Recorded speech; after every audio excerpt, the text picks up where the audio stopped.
Vous connaissez tous un musulman qui a déjà posé cette question à un chrétien. Mais si Jésus, il est Dieu, comment ça se fait qu'il prie? Eh ben, vous lui posez la même question. Si Allah, il est Dieu, comment ça se fait qu'il prie? Sourate 33, verset 43. C'est lui qui prie sur vous, ainsi que ses anges. Dans la sourate 33, le verset 43, Allah subhanahu wa ta'ala nous dit هو الذي يصلي عليكم وملائكته ليخرجكم من الظلمات إلى النور وكان بالمؤمنين رحيما. C'est lui qui prie pour vous. Le thème prie ici en arabe, c'est yusolli. Faut savoir qu'en arabe, lorsqu'on dit Allah yusolli, ça peut désigner la miséricorde d'Allah. Ça peut désigner l'éloge. Ça peut désigner la bénédiction. Cela dépend du contexte dans lequel tu vas l'employer. Il n'y a qu'à lire la suite du verset pour comprendre.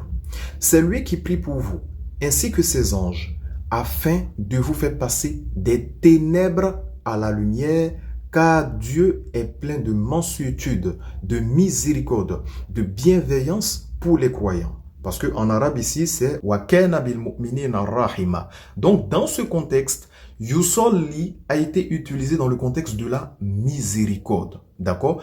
Il ne s'agit nullement d'une ibada, d'une adoration.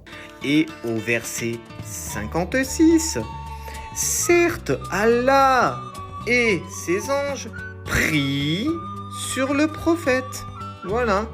Comment ça se fait que Dieu prie pour vous? Dans la sourate 33, le verset 56, Allah subhanahu wa ta'ala nous dit Inna Allah wa malaikatahu yusalluna ala nabi ya ayyuhalladhina amanu sallu alayhi wa sallimu taslima. Dieu et ses anges bénissent le prophète. Vous voyez, le thème qui a été utilisé en arabe est yusallu. D'accord? Donc Allah et ses anges bénissent le prophète. Aux croyants, bénissez-le et appelez sur lui le salut. Le fait de dire que Allah, il adore un autre Dieu, déjà en islam, tu es considéré comme étant un mécréant si tu crois en ça. Parce que Allah, il est unique, il est l'absolu, il n'engendre pas, il n'a pas été engendré et il ne ressemble à aucune de ses créatures. La ilaha illallahu Muhammad Rasulullah sallallahu alayhi wa sallam. L'islam est une religion monothéiste. Nous ne sommes pas des polythéistes. On n'adore pas un être humain. Dans Jean chapitre 4, le verset 22, Jésus nous dit, vous adorez ce que vous ne connaissez pas. Nous adorons ce que nous connaissons, car le salut vient des Juifs. Jésus adorait Dieu.